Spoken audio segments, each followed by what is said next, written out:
Le vendredi 6 mai, Jean-Paul Virapoulet, vice-président de la région, et Yolande Coste, Fabienne Coipel-Soré et Virginie Kirbidi, également vice-présidente de la collectivité régionale, ont fait un point presse concernant les suites à donner à la rencontre entre le président de la Commission européenne Jean-Claude Juncker et la conférence des présidents des RUP qui s'est tenue le 29 avril à Bruxelles. En droit français, il y a la Constitution, il y a les lois, les décrets, les arrêtés.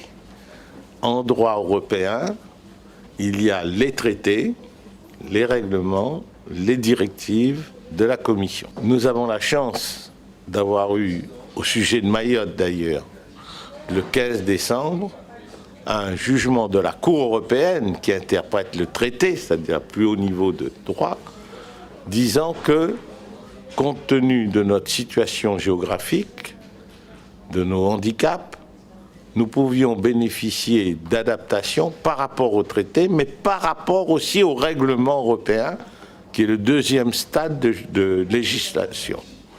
Dans ces conditions, nous nous sommes dit, lors de la rencontre avec M. Juncker il y a une semaine, président de la Commission, Monsieur le Président, toutes les régions ultrapériphériques espagnoles, portugaises et françaises veulent un règlement qui tiennent compte de notre isolement, de notre éloignement, de notre insularité, de notre monoculture, de nos handicaps structurels, et fixe dans le droit européen nos droits et nos devoirs dans le cadre d'un modèle de développement qui permettra, notamment en ce qui nous concerne à La Réunion, de devenir une force de production et d'exportation de nos richesses. C'est l'objet de la rencontre que nous avons eue avec le président Juncker.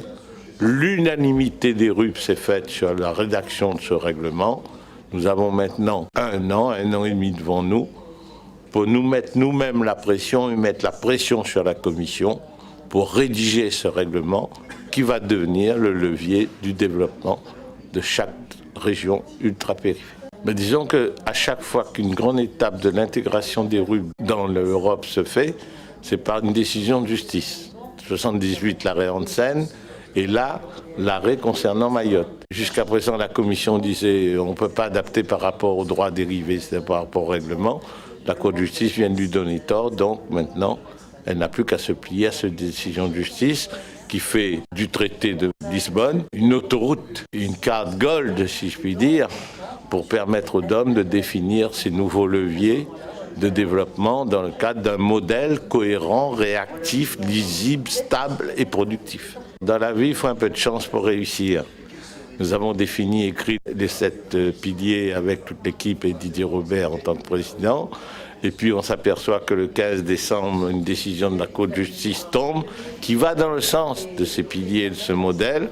Aujourd'hui, nous héritons de ce jugement, nous allons en faire le meilleur usage possible pour l'avenir économique humain de la Réunion. La maquette du règlement, c'est l'exposé des motifs, comme dans la loi il y a l'exposé des motifs, mais l'exposé des motifs